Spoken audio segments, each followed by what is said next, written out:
S- Assalamualaikum. Waalaikumsalam. Waalaikumsalam warahmatullahi. Apa khabar? Sihat semua? Waalaikumsalam. Alhamdulillah. Alhamdulillah baik. Alhamdulillah sihat. Alhamdulillah sihat adanya. Amin.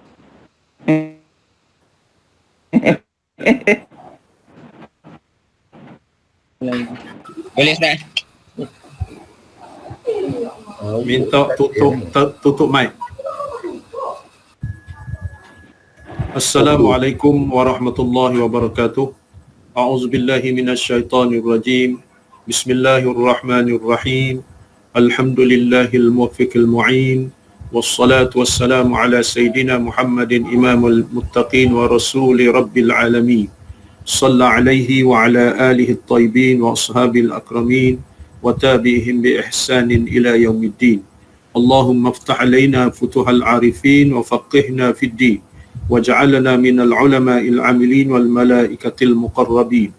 Qala al-musannif rahimahullahu ta'ala wa nafa'ana wa bil muslimin wa bi barakati 'ulumihi fid darain ya rabbal alamin. Innaka la tahdi man ahbabta walakinna Allah yahdi man yasha.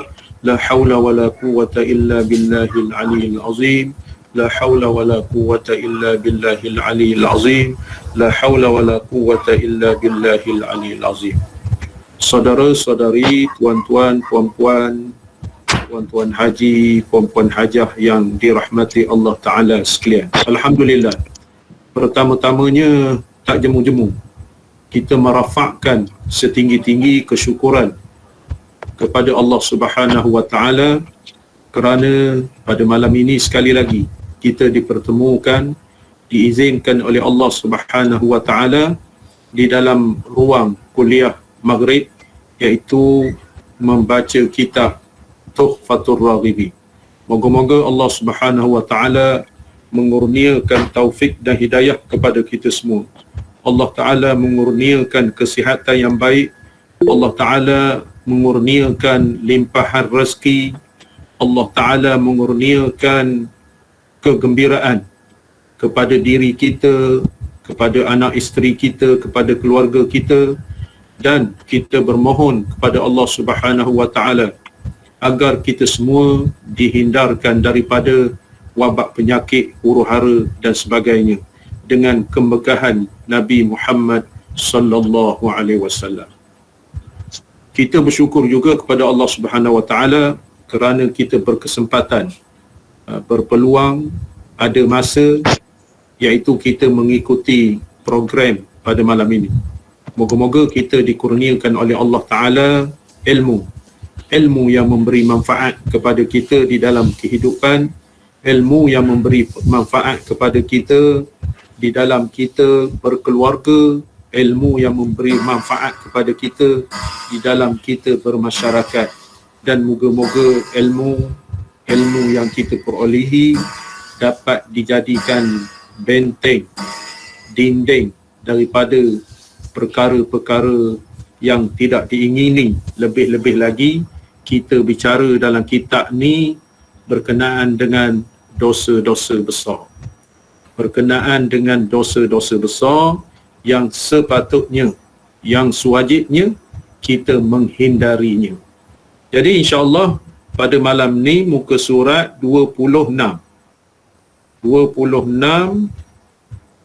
baris ke-13 ke 16. Mai ada bukan 13 baris ke-13. Baris ke-13 mai ada tulis ni. Berhenti 16 hari bulan 7. Kitab Jawi muka surat 26 baris 13 daripada bawah. Betul lah tu. Baris ke-13 daripada bawah. Yang kitab Rumi, siapa yang ada kitab Rumi tolong infokan. Tapi sepatutnya kitab kita tanda. Kitab kita tanda berhenti, tempat-tempat mana berhenti. Jadi kepada sesiapa yang tak ada kitab, mohon perhatian ya. Mohon perhatian. yang kita baca di dalam kitab ini, muka surat 26. Bismillahirrahmanirrahim. Qala al-musannifu rahimahullahu ta'ala. Dosa besar yang ke-30, enggan mengeluarkan zakat hartanya. Jadi dosa-dosa besar yang ke-30 ni tak mengeluarkan zakat. Tak mengeluarkan zakat. Jadi perkara-perkara yang berkait dengan zakat ni dalam kitab fiqh ada tajuk betul. Zakat emas perak, zakat lembu kambing, biri-biri unta ternakan kita, zakat padi, zakat berbagai-bagai yang dikategorikan kita wajib zakat, termasuklah zakat simpanan kita. Jadi oleh kerana di zaman ini tak perlu fikir-fikir panjang, sekiranya kita ada harta, kita naklah pergi ke pusat kutipan zakat, PKZ. Pusat kutipan zakat bermakna kita nak tahu haul nisab apa begitu-begini, kenalah pergi ke PKZ.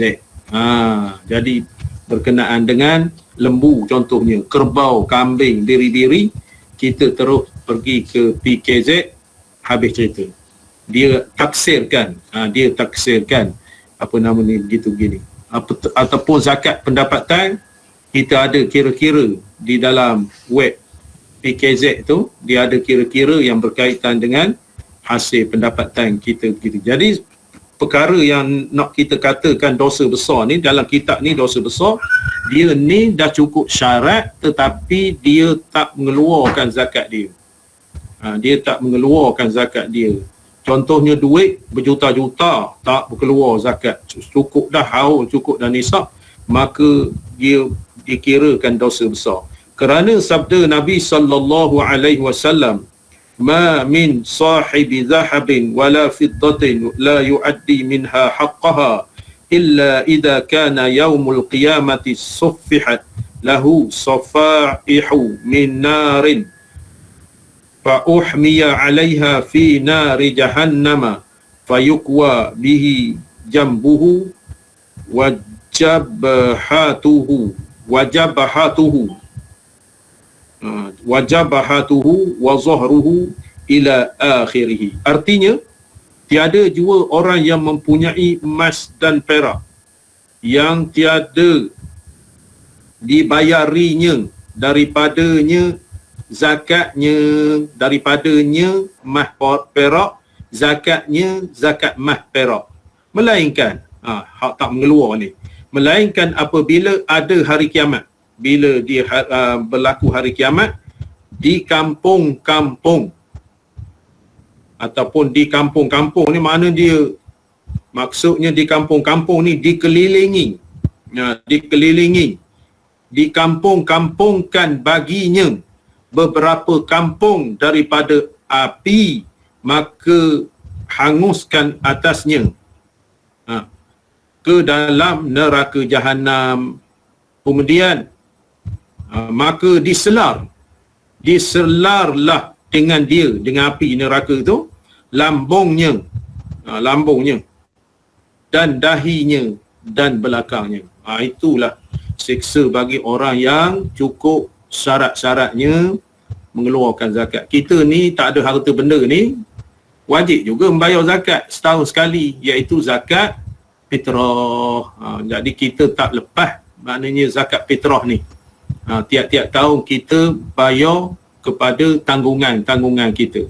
Jadi oleh kerana itu, berkenaan dengan zakat ni, kita ada dah mengaji dalam kitab kuliah-kuliah di masjid-masjid, di surau-surau yang berkait dengan zakat ni. Zakat apa nama ni, kategori zakat.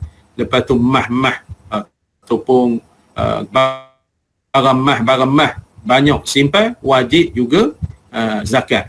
Begitu juga di dalam kita mengaji apa nama ni, para peserta tafakuh fiddin yang mengaji kitab fiqh manhaji, fiqh manhaji tu tiap-tiap pagi Sabtu tu, maka mereka ini dah didedahkan perkara-perkara yang kategori diwajibkan zakat dan juga huraian yang berkait dengan zakat.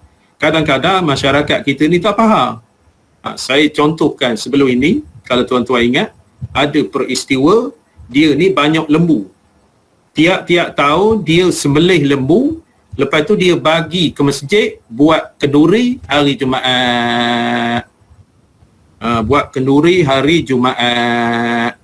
Beratus-ratus lembu. Jadi kategori zakat lembu ni berapa ekor. Lepas tu diwajibkan mengeluarkan zakat umur berapa. Itu. Dia sipir dia. Lepas tu dia ni saban tahun mengeluar buat kenduri. Jadi bersembang-sembang, ustaz ni bersembang-sembang, dia khabar awak ni keluar zakat lembu kau ni, keluar tiap-tiap tahun kau bagi ke masjid, sembelih buat kenduri, buat berjamu. Lepas tu dia bukan zakat awak berkenduri apa begini. Zakat ni kena bagi kepada asnaf. Bagi kepada asnaf. Jadi awak beri ke masjid lembu gitu gini, itu kategori sedekah. Sedekah lain, zakat lain. Nak dapat beza. Macam kita ni, sedekah lain, hadiah lain, hebah lain, pusaka lain. Itu kategori. Di dalam kita mendalami agama. Di dalam mendalami agama, kategori ini kita naklah faham. Kalau kita tak faham, kita bertanya orang yang lebih faham. Itu keadaannya. Contohnya, dia bagi tanah ke abang sulung. Abang sulung, dia bagi tanah. Tukar nama apa gitu gini. Adik-beradik ni bila mati ayah, mak tuntut pula. Maknanya awak ni ambil ke tanah ayah tu. Masalahnya sekarang ni dia ayah tu masih hidup, bagi ke dia, itu dinamakan hebah. Lantak dia nak bagi harta dia, hebah. Manakala ayah kita dah meninggal, mak kita dah meninggal, itu pusaka. Sebab itu sekarang ni agreement pasal-pasal nak bagi apa gitu gini. Sedangkan tapak masjid pun yang dibina masjid lama, tiba-tiba nak buat masjid baru, status tanah tengok sianu bin sianu. Dia kata ini tok kawan punya. Awak ni wakaf, kawan tak kira atas nama. Dalam gerai tak potong lagi nama. Itu zaman ini. Kalau zaman dulu orang yang kuat dengan agama. Sekarang ni kuat dengan duit, selok ke duit. Kita selok juga ke duit, tapi nak duit tu halal haram. Benda ini halal ke haram, kita selok juga.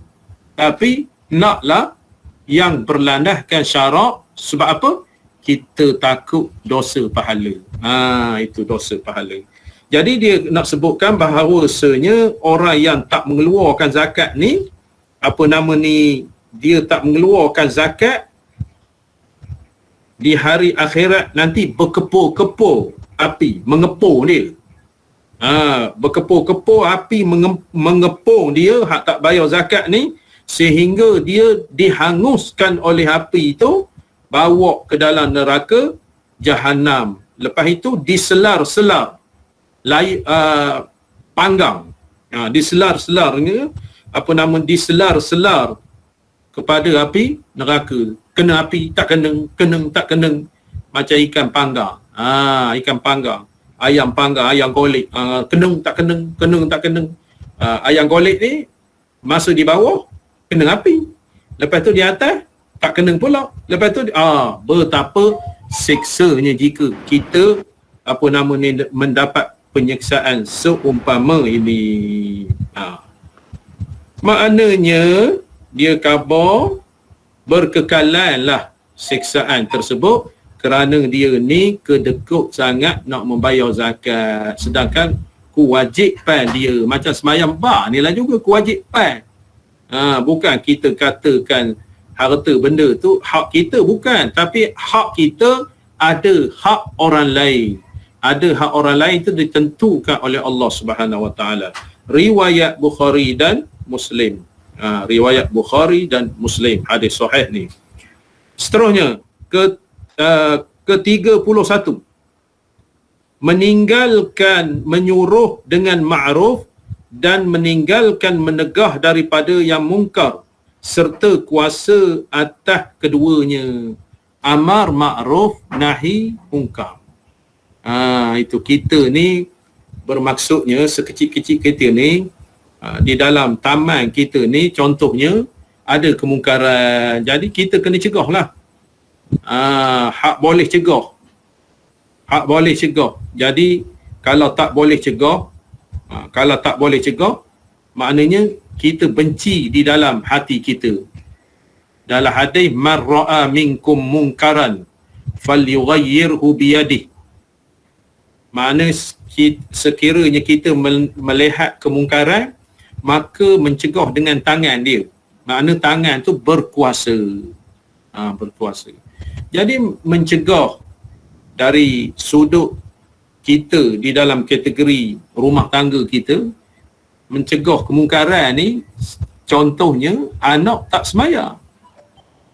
Kita jangan nak mencegah di negeri kita, di daerah kita, tetapi hak mencegah kemungkaran di rumah kita, bini kita tak bertudung, bini kita mendedah aurat, mungkar lah itu. Kita ni ada kuasa. Anak kita tak sembahyang, anak kita tak sembahyang 5 waktu, lepas tu kita pula tak sembahyang.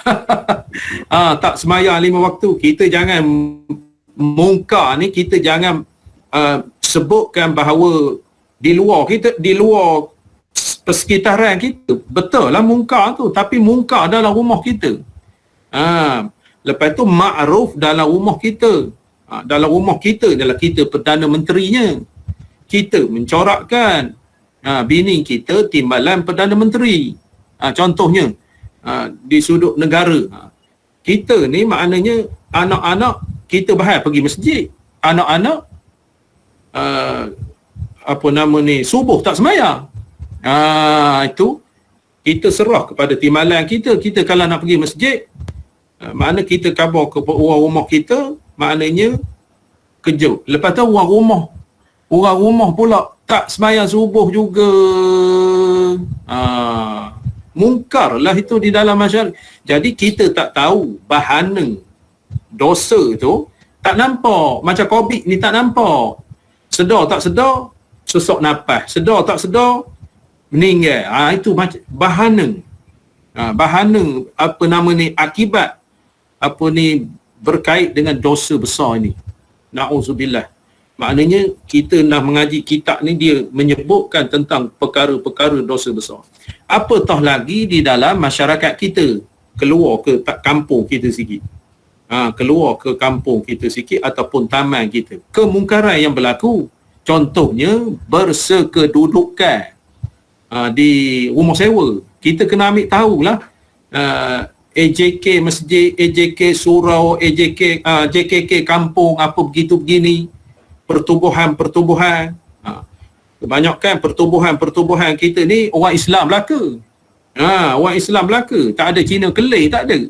Jadi orang Islam. Jadi amar ma'ruf, maknanya kita meminta kepada masyarakat kita perkara-perkara baik, dan kita mengawal jawatan kuasa yang berjawatan ni mengawal perkara-perkara yang tidak diingini. Contohnya di taman kita ada kecurian, kita usahalah bagaimana mengelakkan daripada kecurian. Lepas tu masjid surau kita tu janganlah sembahyang saja. Sembahyang 5 waktu kemas, kenduri kenara kemas, kuliah tak ada. Azan pun tak betul, contohnya lah. Azan pun tak betul. Jadi amar ma'ruf nahi mungkar. Jadi oleh kerana itu amar ma'ruf tu maknanya kita hidangkan kepada masyarakat kita. Hidangkan kepada masyarakat kita aktiviti makna pengajian ilmu. Bukan grant, tidak dimaksudkan grant, kita program untuk beramal. Jadi masyarakat kita tahu benda yang diperintahkan oleh Allah, lepas tu benda yang dilarang oleh Allah Ta'ala. Jadi sedikit sebanyak kita kita bertanggungjawab ataupun beramanah di dalam melaksanakan amar ma'ruf nahi munkar. Jadi amar ma'ruf nahi munkar kalau kita tinggalkan, dia ni kategori berdosa besar. Berdosa besar. Faham? Ayat dia ni mudah-mudah saja. Tapi nak melaksanakan perkara-perkara ini, apa nama ni, tak berkesanggupan. Kalau tak berkesanggupan, jangan terima jawatan. Jadi nak katakan bahawa amar ma'ruf nahi munkar ini setiap individu berkewajipan daripada serendah-rendahnya sehingga ke setinggi-tingginya.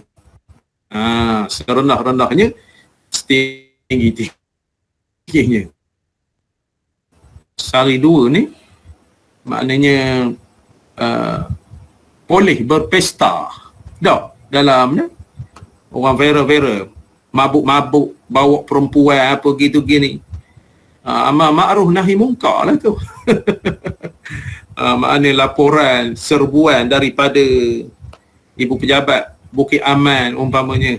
Itu dia. Perkara-perkara itu menyebabkan dosa besar. Kita nak mencegah. Nak mencegah perkara-perkara dia pada kecil-kecilnya hingga sebesar-besarnya. Jadi saya contohkan perkara dalam masyarakat kita ni ataupun dalam rumah tangga kita ni. Kita tengok anak kita tak semayang, saya kabarkan tadi, isteri kita tak bertudung. Banyak perkara-perkara yang bersangkutan. Kita ni penyakitnya orang lain kita nampak, hak kita tak nampak. Itu dia. Orang lain salah, kita khabar salah. Yang sebenar kita salah juga. Itu penyakit besar. Penyakit besar. Kita tunjuk gini kita tunjuk jari gini tunjuk jari. Jari hak lain ni tunjuk kita. Tunjuk dia tu salah, dia tu tak betul, dia tu tak. Kita nak tahu yang kita tak betul, macam mana gaya? Itu bahayanya. Jadi oleh kerana itu kita belajar ilmu. Kita belajar ilmu. Bila belajar ilmu tu step by step, peringkat-peringkat. Jadi kita belajar kitab jawi pun merangkak nak baca kitab Arab. Bumi dengan langit lah. Maknanya kitab jawi ni contohnya macam gaya tulis Cina. Macam gaya tulis Cina kitab jawi ni. Tiba-tiba kita nak baca kitab besar, nak baca kitab berjilid-jilid, lambatlah. Itu maksudnya. Jadi oleh kerana itu kita memperbetulkan diri kita. Jadi amar ma'ruf ni, nahi munkar ni, awak azan menjadi imam di masjid. Lepas tu petang-petang berseluar pendek duduk depan rumah. Macam mana amar ma'ruf nahi munkar? Awak nak seluar pendek, lantak awak lah di rumah. Di rumah awak. Tapi kalau warak tak nak jadi kita mengikut jadi imam. Jadi orang yang menunjukkan aurat ni berdosa. Jadi dia imam kita. Pelik lah. Membaca khutbah ittaqullah, mengiring lembu pakai seluar pendek. Itu kategori amar ma'ruf nahi munkar di sudut keluarga kita dan di sudut masyarakat kita dan seterusnya. Itu amar ma'ruf nahi munkar. Dan perkara-perkara besar yang melibatkan pemerintah, kuasa pemerintah. Jadi kuasa-kuasa pemerintah itu dia berkewajipan melakukan amar ma'ruf nahi munkar. Ke-32, sihir, yakni mengamalkan sihir dan mengajari akan dia. Nombor satu, kalau kita ingat dosa besar, nombor satu, syirik kepada Allah Ta'ala. Bahkan dia kafir.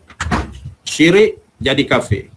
Tak sembahyang 5 waktu, dosa besar saja. Kalau dia tidak menafikan. Tak puasa Ramadan, dosa besar saja. Kalau dia tak menafikan wajib puasa Ramadan. Begitu juga sihir yang ke-32 ni. Sihir ini mengamal pun tak boleh, mengajar pun tak boleh, lepas itu mengupah pun tak boleh. Perkataan sihir. Jadi oleh kerana itu sihir ini dia mengamalkan ataupun belajar begitu begini dan mengupah membuat, maka dia jadi kafir. Jangan main-main jadi kafir. Arti kata murtad. Murtad. Apa itu sihir? Sihir ni membuat kepada seseorang untuk kecacatan ataupun kematian dengan sebab tak puas hati. Itu dipanggil sihir. Itu sihir. Jadi sihir ni ada kategori dia. Buat suruh gatal-gatal. Bila dia tengok orang ni gatal-gatal, dia suka hati. Jadi masyarakat kita banyak gini. Dia tak sedar. Hak kadang-kala ke masjid ke surau, minta maaf cakapnya, buat sihir. Baik. Kesnya tak dapat jadi pengerusi masjid. Itu saja kesnya. Itu saja kes. Membuat sihir kerana tak dapat menjadi tok 4. Akibatnya dia ni jadi kafir. Sebab apa?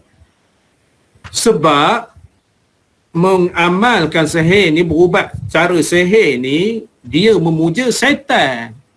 Memuja syaitan tu kafir jadinya. Buat itu, buat ini, mengupah apa begitu begini. Kalau seseorang itu sakit, kenapa awak ni kawan dah berjampi dengan awak ni seminggu dah, tak ada kesal langsung, dia tu makin gemuk gayanya. Kawan suruh dia tumbang. Setakat ini awak bagi RM5. Ini dia khabar. RM5 tak power lah. Kalau RM500, dia tu tak boleh bangun. Macam mana? Beri RM500 kawan. Pendapatan. Menjadi pendapatan. Sekarang ni. Sekarang ni ataupun zaman dulu. Kategorinya, kategori orang Melayu, orang Melayu. Kategori ni orang Indo. Kategorinya orang asli. Kategorinya Tukca, Thailand. Itu 4 kategori. 4 kategori. Jadi maksudnya orang-orang ini, kalau Tukca Thailand tu, maknanya dia memain dengan Tuhan dia. Artinya kita serupa juga. Itu dia panggil sihir ni kafir. Jangan main-main kita menyihir orang ataupun suruh orang upah sihir. Lepas tu kita suka. Dalam rumah tangga kita begitu juga. Mak mentua tak suka ke menantu, buat sihir. Biar anak dia berpisah. Mak mentua malaung namanya. Mak mentua malaung. Pergi ke masjid, pergi ke surau, hak tak pergi ke surau masjid tu lain ceritalah. Jadi sebab apa awak tak suka ke menantu? Menantu sombong. Menantu sombong. Jadi tidak dilarang oleh syarak kita berdoa ataupun memohon doa kepada orang-orang alim. Memohon doa kepada orang alim. Contoh menantu. Berjumpa Tok Guru saya ni, Tuan Guru, menantu saya ni sombong sangat. Maknanya berdepan dengan saya, jeling selalu. Jeling macam mata kahir orang kata. Bengkok jeling gitu. Jadi saya minta Tuan Guru sembahyang hajat, tuan guru terkhabar, awak ada bawa air. Ada tuan guru, air dalam kereta saya, air mineral. Bagi saya doa ke sikit. Itu tak apa. Begitu juga laki ataupun bini samsai sangat. Contohnya yuhibbunahum ka hubbillahi walladzina amanu asyaddu hubban lillah, asyaddu hubban lillah. Contohnya. Tak payah tulis lah. Makna laki dia samsai sangat. Samsai sangat. Jadi tuan guru khabar gini beramal insya-Allah. Itu tak apa. Yang sihir ni benda-benda tak tahu kepala ekor. Itu ditakuti jadi syirik. Sihir ini mengubah seseorang itu. Mengubah benda, mengubah kelakuan dia. Kelakuan dia dengan benda-benda yang ditegah oleh syarak. Contohnya tulang babi. Dia jampi-jampi tulang babi, dia letak di halaman rumah dia. Begitu gini. Contohnya banyak dah yang berkait dengan sihir. Jadi kita yang beriman kepada Allah Ta'ala wajib kita menghindari daripada sihir ini. Sihir ni jadi kafir. Pertama. Lepas itu sihir ni menganiaya kepada orang. Suruh sakit, suruh busuk, sampai kepada peringkat mati. Jadi tidak ada maaf bagimu. Contoh perkahwinan ataupun pertunangan. Dia ni kahwin dengan orang lain, dia ni no. Maka buatlah sihir sampai peringkat merana kehidupannya. Jadi nak khabar pertama sekali, dia tu jadi kafir. Orang yang mengupah tu. Lepas tu Tok Bomo tu kafir dia jadinya. Kalau mati dia, mati bukan Islam. Itu bahayanya. Lepas itu yang kedua, segala dosa orang yang dibuat sihir tu kembali kepada dia tu, yang mengupah tu. Dosa. Lepas itu segala amalan dia tu pula pergi yang teraniaya. Pergi yang kepada yang teraniaya. Contoh, buat sihir ke saya. Buat sihir ke saya, dosa saya pergi ke awak. Lepas itu segala amalan awak tu pergi ke saya.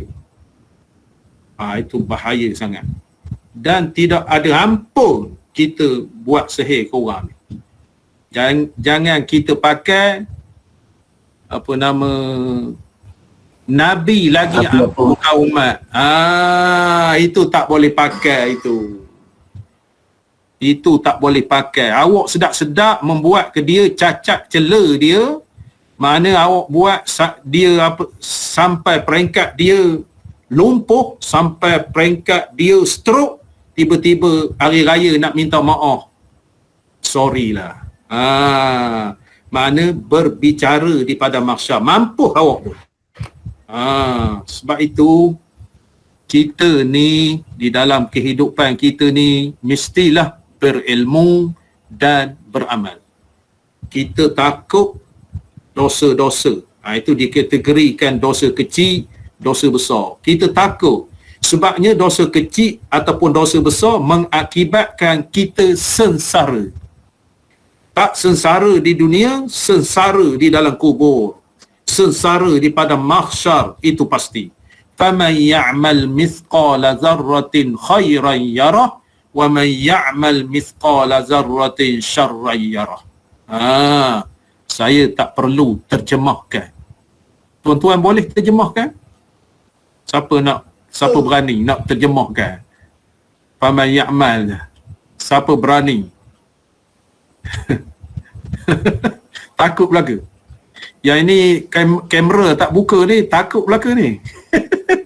Tuan-tuan nak minta buka kamera sikit, nak kenal. Bismillah.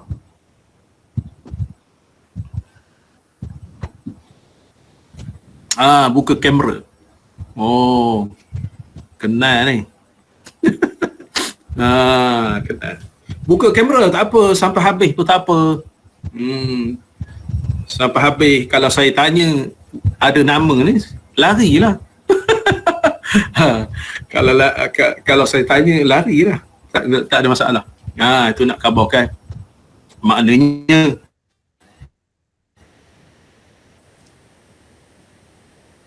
bahayanya tak adalah yang dengar belajar ni tidak tergolong dalam golongan itu, tetapi masyarakat kita di luar sana sampai kepada peringkat kedai makan sihir, letak beras lah, letak macam-macam dalam TV pun ada gambaran contohnya, tapi tak nak sihir ke Israel tu. Sihir ke Israel tu kalau bijak sangat. Jadi na'udzubillah, kita minta jauh daripada Allah perbuatan sihir ini. Jadi kita perlu perkara-perkara yang tidak diingini berlaku. Contohnya saya khabar tadi di dalam keluarga kita, suami sombong sangat, isteri apa gitu gini, maka kita ikhtiar dengan cara agama.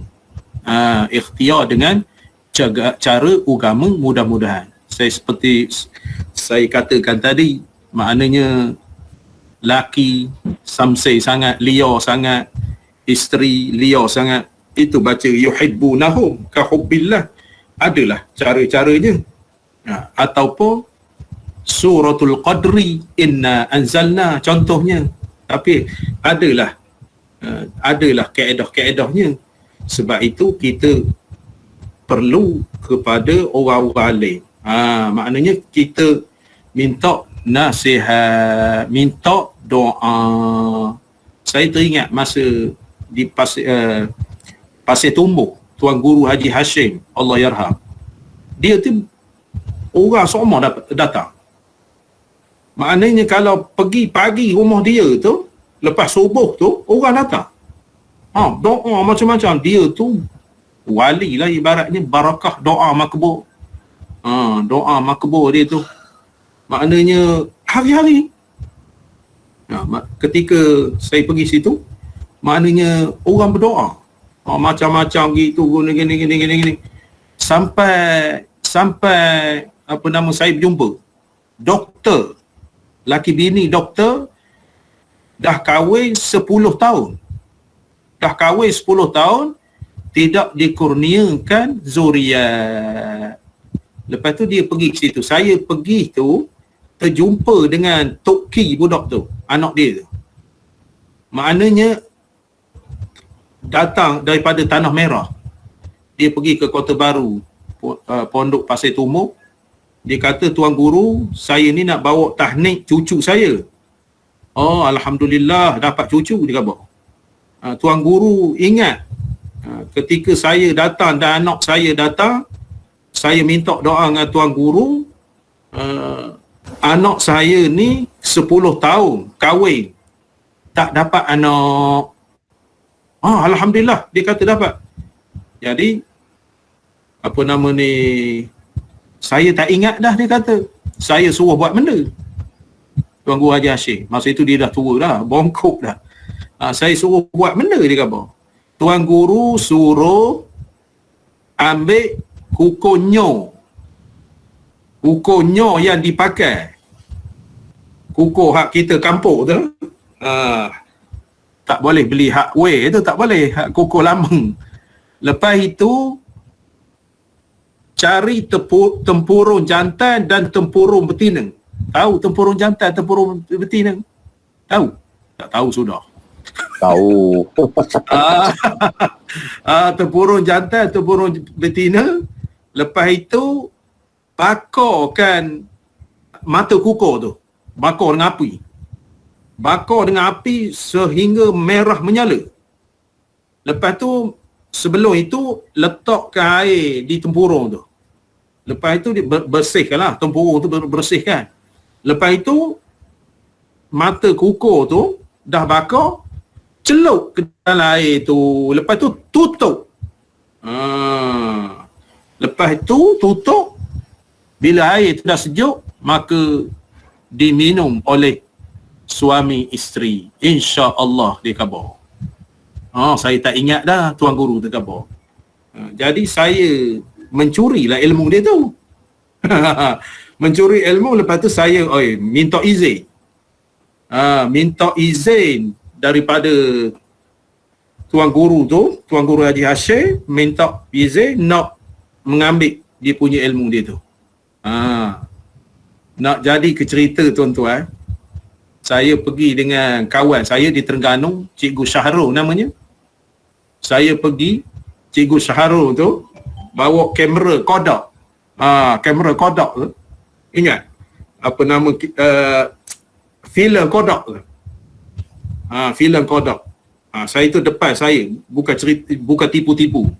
Maknanya Cikgu Syahrul Terengganu tu ada lagi. Cikgu Syahrul tu saya bercakap, berborok gini. Cikgu Syahrul tu mengambil gambar dia. Mengambil gambar Tok Guru Haji Hashim. Mengambil gambar tak jadi. Dia boleh tengok kan? Dalam Kodak tu boleh tengok 3 kali tak jadi.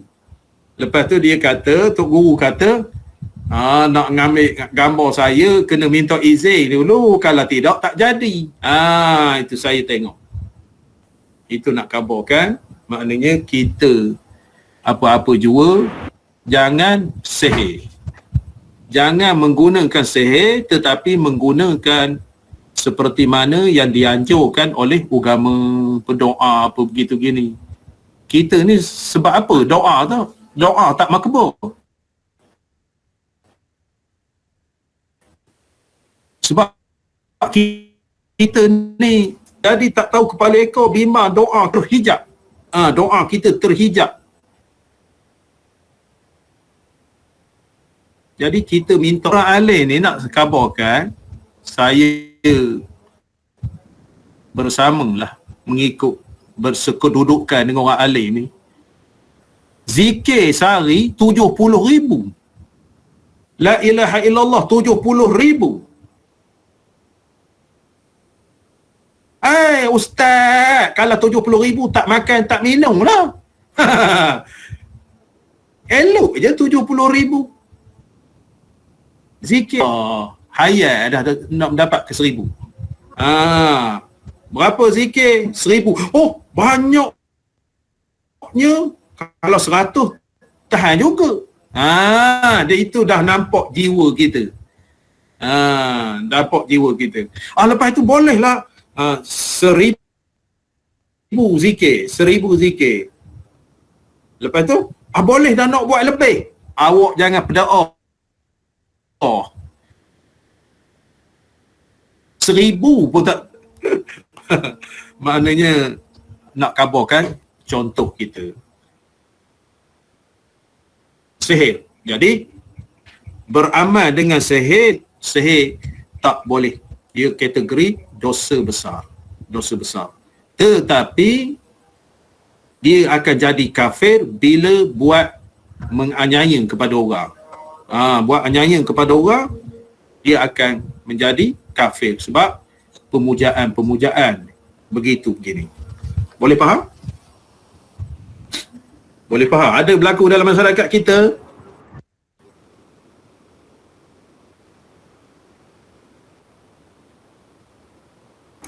Ada tak?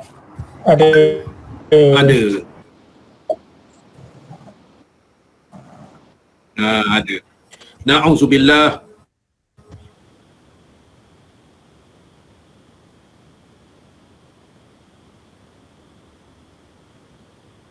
Kita minta jauh daripada Allah Ta'ala.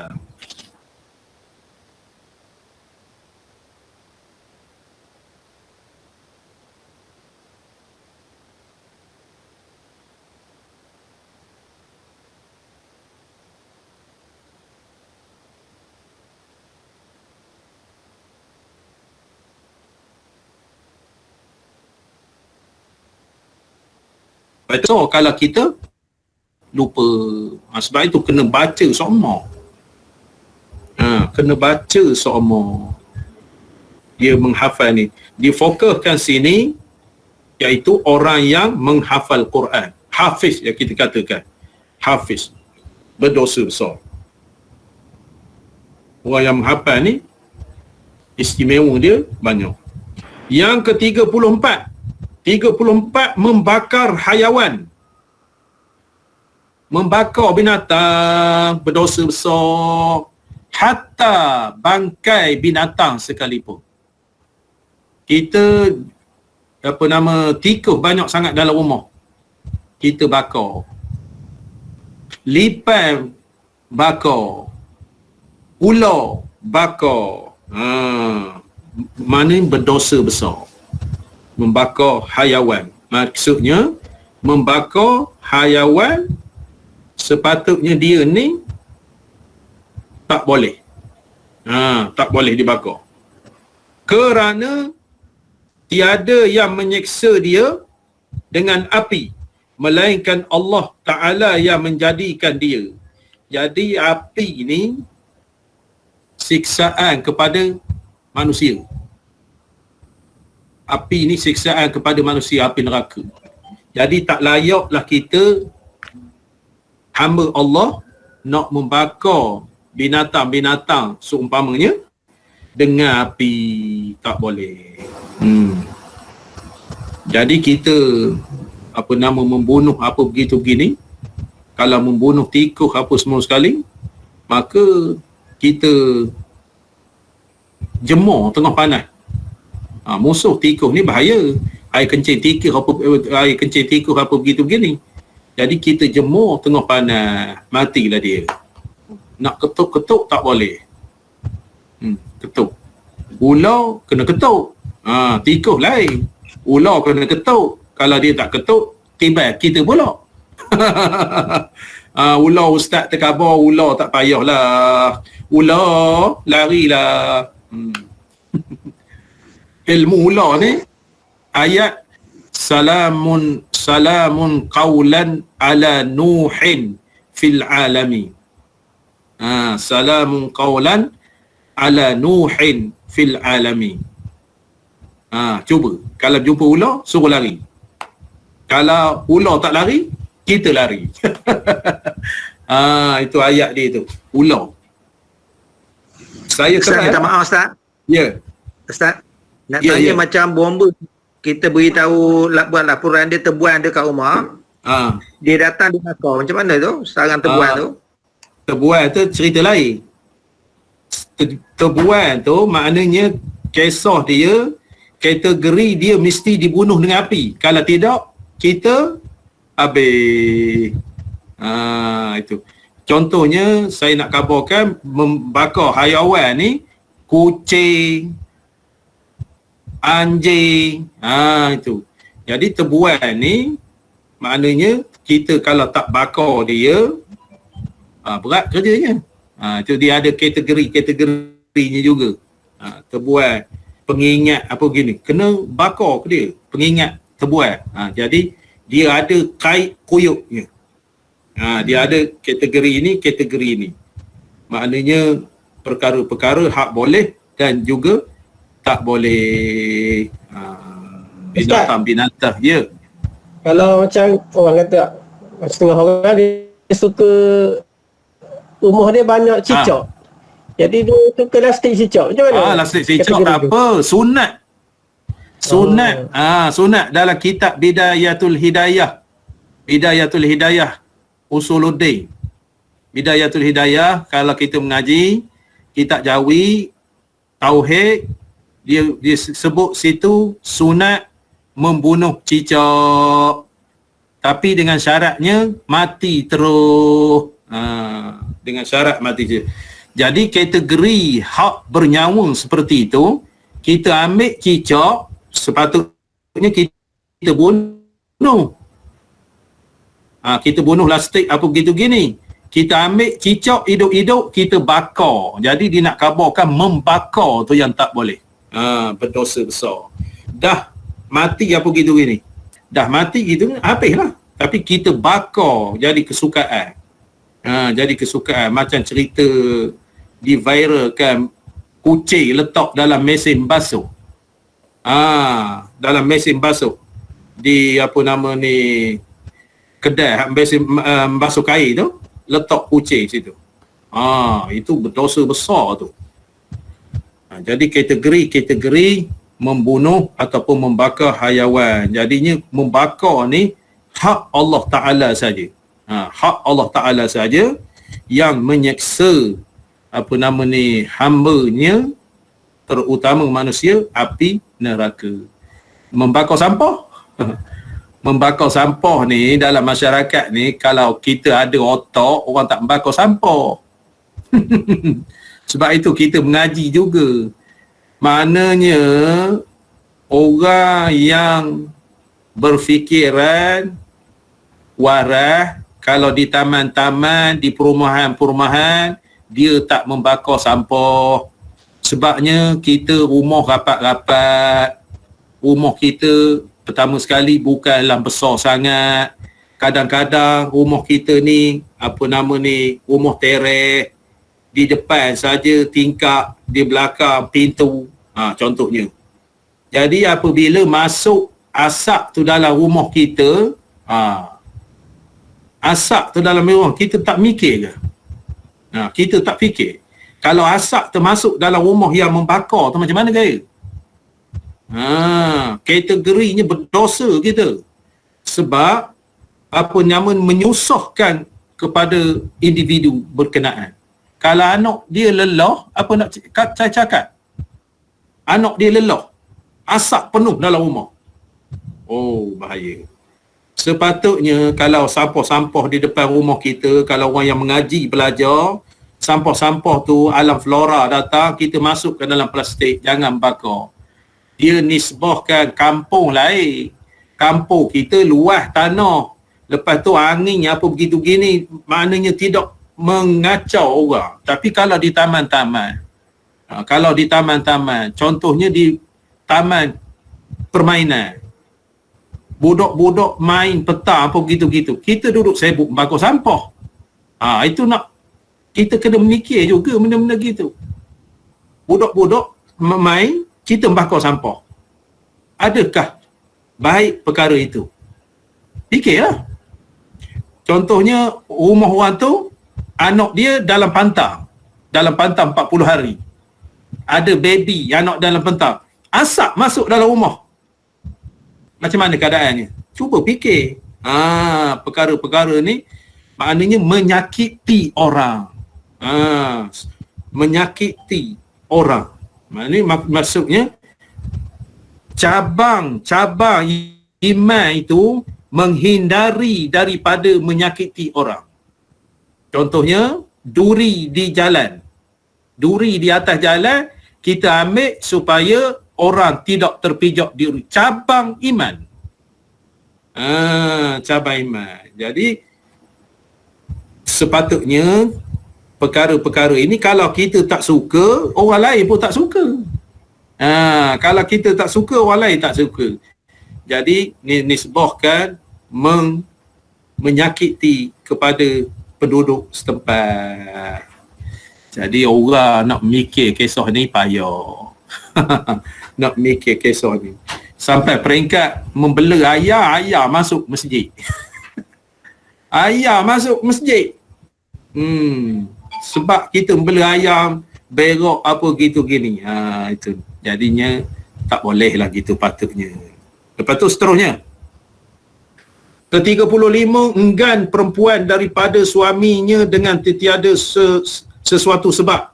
Enggan daripada suaminya. Maknanya seorang isteri enggan bersama dengan suami dia. Faham tak? Tak faham sudah? Faham. Mana isteri tu menolak ajakan suami tanpa halangan. Dia nak kabarkan berdosa.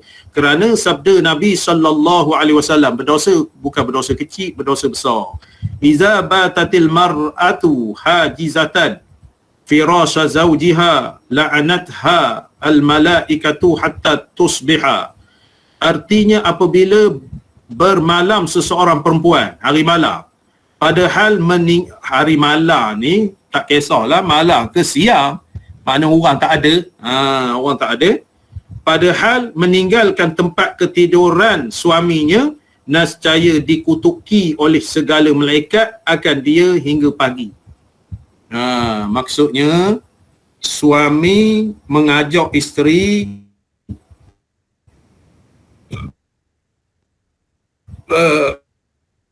bersama, tetapi dia mengelak apa gitu gini. Maka malaikat faham? Ada tak faham? Tak faham sudah. Sudah. Dosa besar tu. Dosa besar. Lepas tu riwayat Bukhari dan Muslim. Hadis sahih. Jadi tuan-tuan, puan-puan, saudara-saudari, kita ni nak membahaskan perkara-perkara yang dosa besar. Jadi bila dosa besar ni dikategorikan fasik, bukan kafir, bukan, dikategorikan fasik, maknanya kita naklah bertaubat kepada Allah Subhanahu wa taala dengan sebenar-benar taubat. Mana isteri tu tak jadi kafir, tapi berdosa besar. Jadi oleh kerana itu bertaubatlah kita kepada Allah Subhanahu wa taala. 36 putus asa daripada rahmat Allah. Putus asa daripada rahmat Allah ni kita tidak berikhtiar. Kalau Allah nak kata sakit, sakitlah. Itu kalau cakap kita ni, kalau orang sakit tak berubat apa begitu begini, makna kategori bodoh.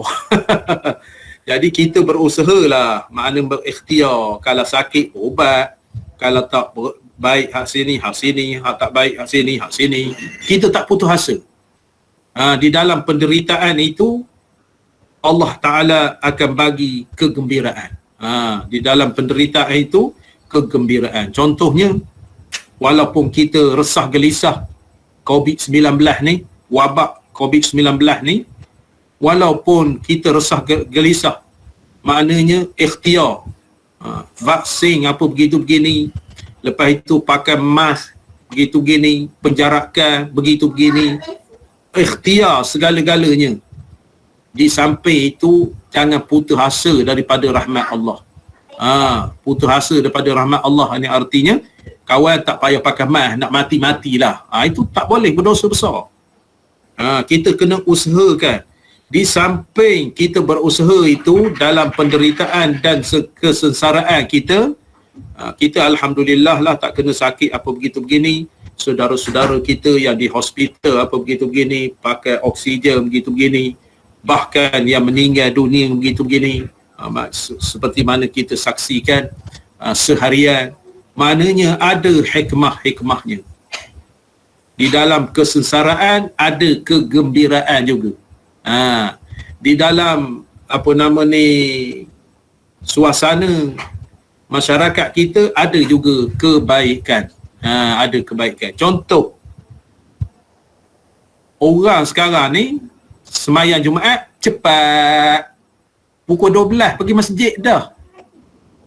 Kalau dulu-dulu Tok Imam tak sampai ke masjid pukul 12. Imam sampai pukul 12.45 baru imam. Itu kalau dia bertugas. Kalau dia tak bertugas, Tok Imam nombor 2 baca khutbah baru dia sampai. Sekarang ni Masya Allah. Maknanya pukul 12 dah ada dah. Pukul 12 tu dah iktikaf dah. Pukul 12 tu dah baca Yasin, surah Kahfi. Dah tak ada benda nak baca. Berzikir beribu-ribu kali dah. Iktikaf masjid. Ada juga kita berasa pelik semenjak 2 menjak ni orang berlomba-lomba nak ke masjid. Tak dapat ke masjid marah pula. Itu hikmah tu. Hikmah maknanya tak dapat ke masjid, kroni. Tak adalah kroni-kroninya. Makna dia semangat tu. Itu hikmah dia. Keadaan seperti itu. Di dalam apa-apa juga Allah Ta'ala kurniakan kebaikan juga. Jangan kita putus asa, makna putus ikhtiar. Jadi putus ikhtiar ni, kalau kita cakap kita ni, contohnya sakit. Siapa yang bagi sakit? Allah. Allah bagi sakit. Siapa yang bagi sembuh? Allah. Siapa yang bagi penawar? Allah. Itu rukun iman. Rukun iman. Tetapi kita hendaklah ikhtiar. Fa iza azamta fatawakkal 'ala Allah. Bila kita berazam dah kita naklah bertawakal kepada Allah. Itulah ahli sunnah wal jamaah. Kita ikhtiar. Apa cara? Sekalipun. Ke-37, aman daripada murka Allah dengan berkekalan mengerjakan maksiat. Aman ni maksudnya dia berasa aman kawan mengerjakan maksiat, tak ada sakit-sakit pun, tak ada bala daripada Allah pun. Kawan dia kata apa nama ni, minum arak 10 botol sehari, tak ada benda. Bahkan kawan kaya daripada awak yang pergi ke surau, pergi masjid sama. Itu dosa besar. Maknanya dia membuat maksiat tidak dibalakan oleh Allah Ta'ala. Jadi kita kena ingat, ada 7-8 perkara yang saya sebutkan sebelum ini. Tuan-tuan ingat 7-8 perkara tu? Apa nama? Perkara? Misteri berat. Perkara luar biasa ataupun mencari adat. Di dalam kategori 7-8 perkara itu, mencari adat ni maknanya Allah nak bagi hina kita. Dia lebih lagi, ihana, istidraj. Allah nak bagi hina kepada kita. Itu jangan Allah, kita kata Allah itu lupa. Maknanya buat maksiat apa begitu begini, maka kawan tak semayang, kawan tak puasa, sihat walafiat, tidak tidak diberi bala. Firaun tu sesema tak pernah. Jangan nak sesema.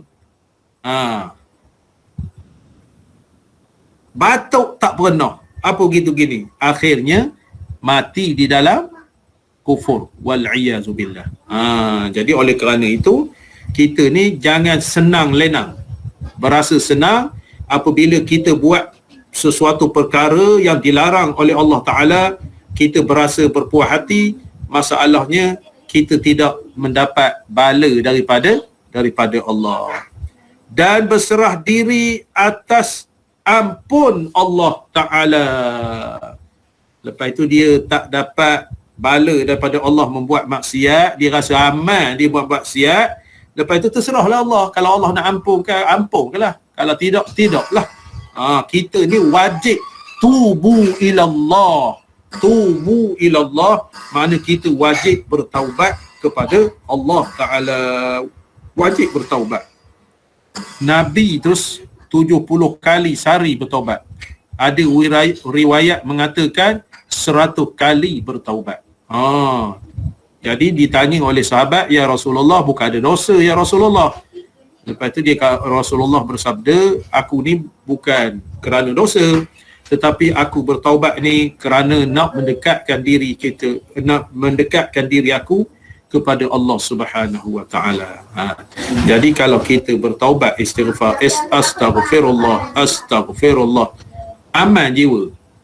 Astaghfirullah innallaha ghafurur rahim. Astaghfirullah innallaha ghafurur rahim. Astaghfirullah, astaghfirullah, astaghfirullah. Kita macam bawa tahlil. Bawa tahlil. Subhanallah wa bihamdih, subhanallah wa bihamdih, subhanallah wa bihamdih. Aman jiwa. Maha suci Allah dengan kemuliaan dengan kepujian dia. Subhanallah wa bihamdih, subhanallah wa bihamdih, subhanallah wa bihamdih. Ya Allahu ya Allah, ya Allahu ya Allah, ya Allahu ya Allah. Jadi kalau kita mengikut rentak dia tu, maknanya keamanan dalam jiwa. Tuan-tuan tak percaya?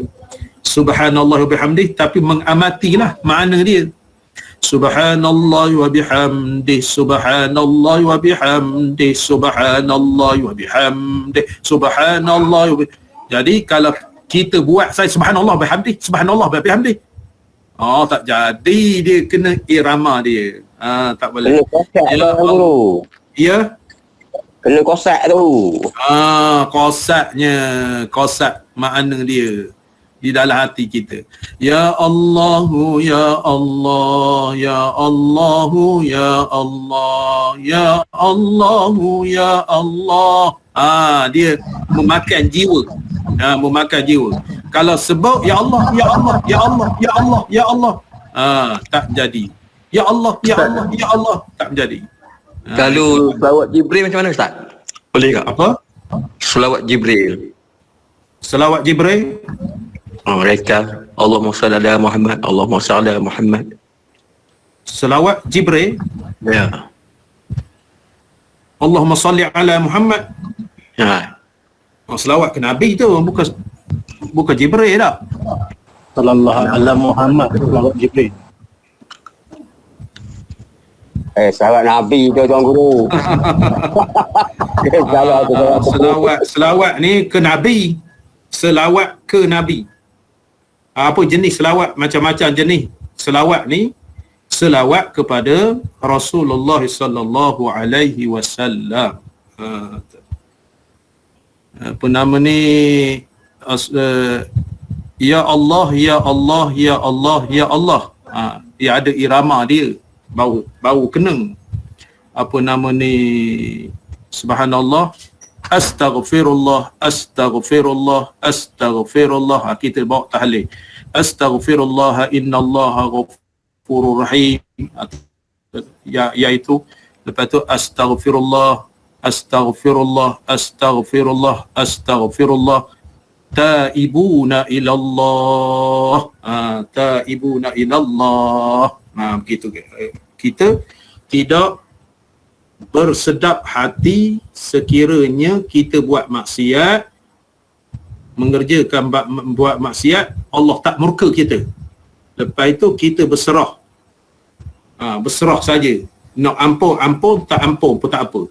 Bermaksudnya kita ni dosa besar. 37.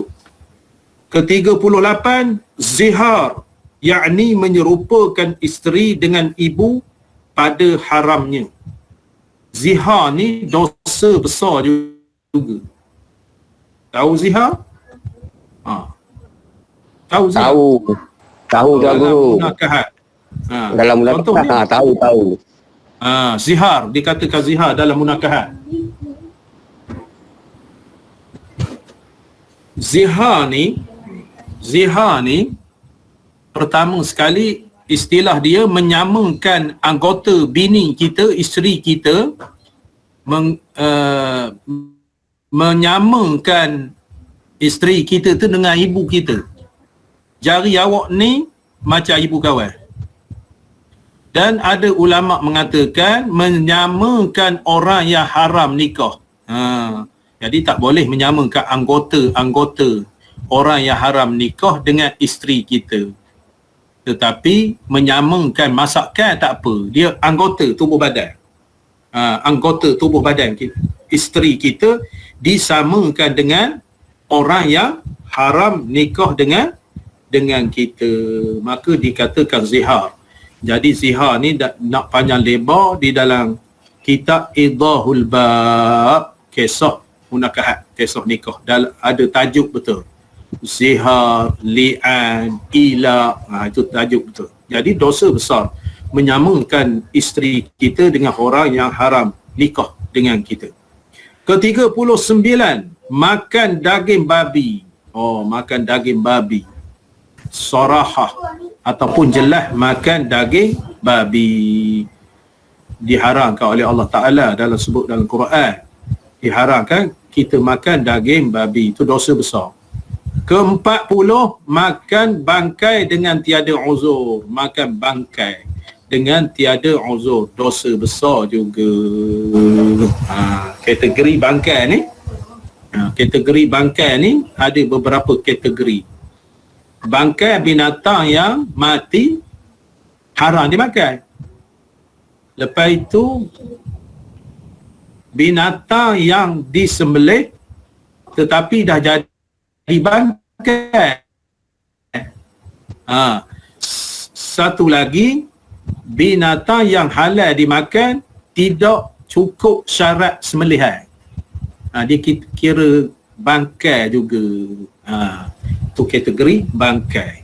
Bermakna sembelih lembu, tak putus halqum marih, hayat mustaqirah ataupun kategorinya hayat mazbuh. Hayat mustaqirah ni tak putus, kita boleh putuskan dengan serta-merta, halal lah. Tapi hayat mazbuh tak sembelih dengan putus halqum amri, mati, tak sempat lagi kita nak memutuskan dia, maka dikategorikan bangkai. Jadi lembu, bangkai lembu, bangkai lembu. Jadi oleh kerana itu kita makan, maka berdosa besar. Bab kisah sembelih. Kisah sembelih. Jadi dia fokus ni dosa besar ni, kita memakan bangkai. Istilahnya bangkai. Contoh lembu dilanggar oleh kereta, peha hilang, tangan hilang, sedangkan lembu tu dah mati, bangkai lah tu. Bangkai. Lepas tu jual pula, jual lembu hak dah mati. Jangan dibuat perkara-perkara itu, berdosa besar kita. Ke-41 namimah. Namimah yakni mengadu-ngadu dengan memindahkan perkataan setengah kepada setengahnya atas pihak mendustakan dan menghasilkan perbantahan. Namimah ni cong kita khabar. Ataupun orang dulu-dulu khabar hantu kunyit. Dia cong. Cerita sini lain, cerita sini lain, cerita sini lain. Mana menyebabkan orang berkelahi. Batu api. Batu api tak sama. Ya, batu api lah.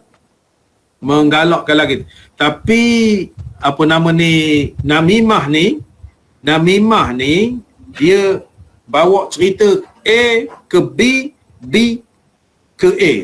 Lepas tu dia bobok. Dia bobok pedaah. Jadi A dengan B ni bala. Itu namimah. Namimah. Mengadu domba. Tepatnya mengadu domba. Mengadu domba, cerita sini, cerita lain, gini. Lepas tu dia sukalah buat pedaahnya. Orang berbantah-bantah. Dia berdosa besar juga. Sebab mengakibatkan perseteruan. Ke-42, ghibatu ahlil ilmi wa hamlatil Quran. Artinya mengumpat segala mereka yang mempunyai ilmu, mengumpat ulama dan menghafaz Quran, lagi mengamalkan barang dalamnya. Itu dia panggil ghibah. Ghibah ni kita mengutuk alim ulama dan hafiz Al-Quran. Jadi alim ulama ni orang yang berilmu. Jadi kalau sekiranya tidak sehaluan dengan kita, kalau tak sehaluan dengan kita, senyap aje lah, jangan kutuk-kutuk. Jangan kutuk-kutuk seperti sahabat-sahabat Nabi sallallahu alaihi wasallam. Contoh Muawiyah berbalah dengan Saidina Ali apa begini. Aisyah, peperangan Siffin, dipanggil peperangan Siffin. Jadi kita tak boleh menyalahkan satu sama lain. Terserahlah kepada Allah Subhanahu wa taala. Kita tak boleh nak khabar Muawiyah ni kafir. Kita tak boleh. Sebab mereka ini sahabat-sahabat Nabi sallallahu alaihi wasallam. Walaupun begitu keadaan ceritanya, makna terserah kepada Allah kerana ni mereka ni duduk di bawah dagu. Duduk di bawah dagu Nabi sallallahu alaihi wasallam. Itu terserahlah kepada Allah Subhanahu wa taala. Jadi tak boleh kita mengandaikan. Jadi oleh kerana itu mengumpat kepada ahli ilmu. Mengumpat kepada ahli ilmu, orang yang menghafal Quran ni dosa besar. Itu 42 perkara. 42 perkara. Sikit lagi. Boleh ya? Nak habiskan ni? Boleh. Boleh. Inilah 42 perkara dosa besar yang tersebut di dalam Raud dan syarahnya. Raud tu Raudut Talib. Raudut Talib namanya. Kitab Raudut Talib dan syarahnya Asnal Matalib. Raudut Talib dan syarahnya, nama syarah dia Asnal Matalib. Asnal Matalib. Syekh Zakaria Al-Ansari pengarang dia. Raudut Talib. Saya ada kitab Raudut Talib tu dengan Asnal Matalib dan jilid kitabnya. Kata Syekh Al-Islam Zakaria Al-Ansari, tiada tersimpan dosa besar kepada yang tersebut itu, kerana kata Ibnu Abbas bahawa dosa besar itu hampir kepada 70. Tiada tersimpan. Tiada tersimpan maksudnya maknanya tidak terhingga. Bukan saja 42 dia kata. Tiada tersimpan. Tiada tersimpan maksudnya bukan sekadar 42 dosa besar hak sebut dalam kitab ni. Lepas itu dia kata Syekh Zakaria Al-Ansari ni, dia menurut Ibnu Abbas, dia kata dosa besar ni 70 perkara ni. Al-Kabair. Al-Kabair ni, kitab Al-Kabair ada dalam bahasa ini, bahasa terjemah, bahasa Melayu. Ini kitab Al-Kabair. Dosa besar dalam ni 70. 70 dosa besar. Lepas itu dalam ni Az-Zawajir. Di dalam Zawajir, kisah-kisah dosa besar ni, di dalam kitab Az-Zawajir, Az-Zawajir ada 44 dosa besar. Dosa besar ada 44. 44. Kitab Az-Zawajir Ibnu Hajar, tebal ni kitab ni. Kisah dosa-dosa besar. Lepas itu kitab Al-Kabair. Al-Kabair ni tak tebal sangatlah. Dosa-dosa besar. Dia kata dosa-dosa besar. Lepas itu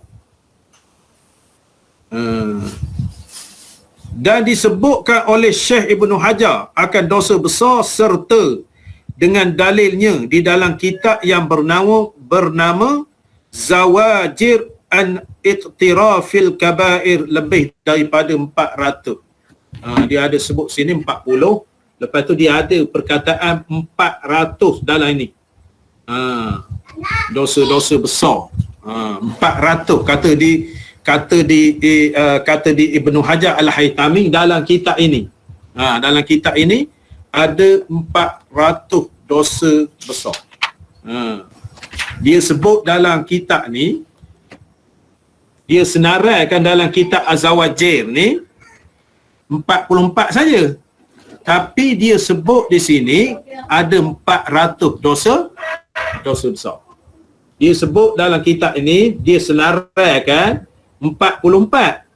Tetapi dalam kitab ini dia sebut, maknanya dia tulis 44, namun begitu dia kata ada 400 dosa besar.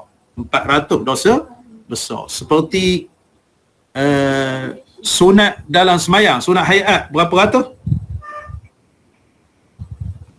600. 600. 600 tu maknanya disebutkan oleh Imam Nawawi di dalam Al-Majmu' Syarhul Muhazzab. 600 sunat hayat. Sunat hayat 600 disebutkan oleh Imam Nawawi di dalam Al-Majmu'. Jadi di dalam kitab Az-Zawajir ni dia senaraikan 44 saja, tetapi dia kata 400. 400 dosa besar. Adapun dosa kecil maka iaitu amat banyak, iaitu barang yang daripada dosa besar. Maknanya selain daripada dosa besar, kesalahan-kesalahan itu dikategorikan dosa kecil. Itu dia. Jadi habislah di dalam kitab ni kisah membahaskan dosa besar, ada 42 perkara. Ada 42 perkara. Dalam Idahul Ba' ada berapa? Tak ingat saya. Dalam Idahul Ba' ada kisah Pasik ni. Ada berapa? Saya sebut 40 lebih lah. Di dalam kitab Idahul Ba'. Dosa besar yang tak boleh menjadi saksi nikah, dikira fasik. Tak ingat saya. Sekejap ya, sekejap.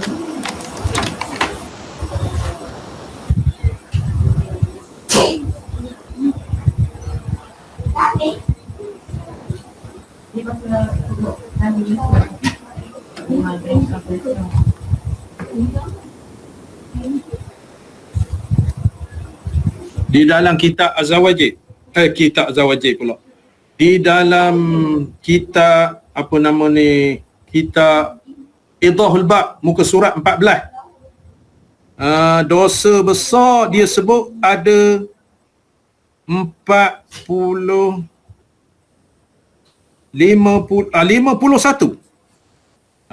Di dalam kitab Idahul Ba' 51 dosa-dosa besar. 51. Ini kitab Idahul Ba'. Idahul Ba'. Di dalam kitab Munakahat. Kitab ni kita baca kuliah duha di masjid Pulau Jawa setiap hari Ahad. Kuliah duha.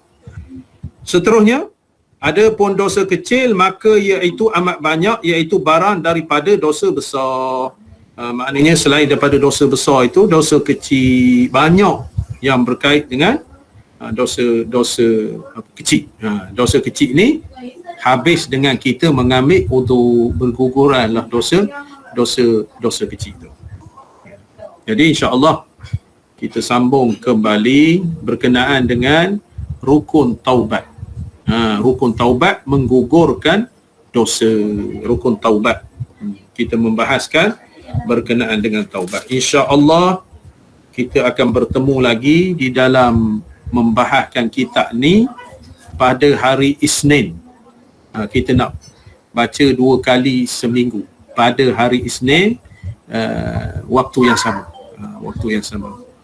Jadi pada hari Isnin dan hari Jumaat. Pada hari Isnin. Nak habis dah kitab kita ni. Nak habis dah. Sikit lagi. Semuka, 2 muka lagi. 2 muka lagi. Habislah kitab Tuhfatul Raghibin. InsyaAllah kita bertemu lagi membahaskan kitab ini pada hari Isnin jika diizinkan oleh Allah Subhanahu wa taala. Aqulu qawli hadza wa astaghfirullah li wa lakum wa lisairil muslimin wal muslimat wal mu'minin wal mu'minat innahu huwal ghafurur rahim. Wassalamu alaikum warahmatullahi wabarakatuh. A'udzu billahi minasyaitonir rajim. Bismillahirrahmanirrahim. Alhamdulillahi rabbil alamin wassalatu wassalamu ala asyrafil mursalin wa ala alihi wa sahbihi ajma'in. Allahumma iftah alaina futuhal arifin wa faqihna fid din waj'alna minal ulama'il 'amilin wal malaikatil muqarrabin. ربنا آتنا في الدنيا حسنة وفي الآخرة حسنة وقنا عذاب النار wa sallallahu ala sayyidina Muhammad wa ala alihi wa sahbihi wasallam walhamdulillahi rabbil alamin. Wallahu a'lam. Terima kasih semua. Terima kasih Ustaz. Waalaikumsalam warahmatullahi. Terima kasih Ustaz. Terima kasih Ustaz. Sama-sama. Terima kasih Ustaz. Sama-sama. Waalaikumsalam Ustaz. Assalamualaikum. Waalaikumsalam warahmatullahi wabarakatuh. Terima kasih Ustaz. Assalamualaikum. Waalaikumsalam warahmatullahi. Tak ada apa. Waalaikumsalam warahmatullahi wabarakatuh. Terima kasih Ustaz. Terima kasih Ustaz. Assalamualaikum. Assalamualaikum warahmatullahi. Terima kasih Ustaz. Sama-sama. Waalaikumsalam. Waalaikumsalam warahmatullahi. Assalamualaikum. Waalaikumsalam warahmatullahi. Waalaikumsalam warahmatullahi. Terima kasih Apa khabar, Ustaz. Terima? Assalamualaikum. Terima sehat, terima. Tok Imam sihat? Tok Imam kamu mana? Alhamdulillah. Alhamdulillah. Panggil lagi. Terima kasih Ustaz. Assalamualaikum. Sama-sama. Waalaikumsalam warahmatullahi. Terima kasih Ustaz. Sama-sama. Waalaikumsalam warahmatullahi.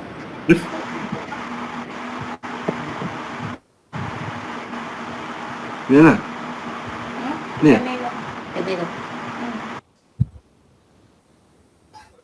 Terima kasih Ustaz. Assalamualaikum. Sama-sama. Waalaikumsalam warahmatullahi. Terima kasih Ustaz. Assalamualaikum. Sama-sama. Waalaikumsalam warahmatullahi. Terima kasih Ustaz. Assalamualaikum. Waalaikumsalam warahmatullahi wabarakatuh. Sama-sama.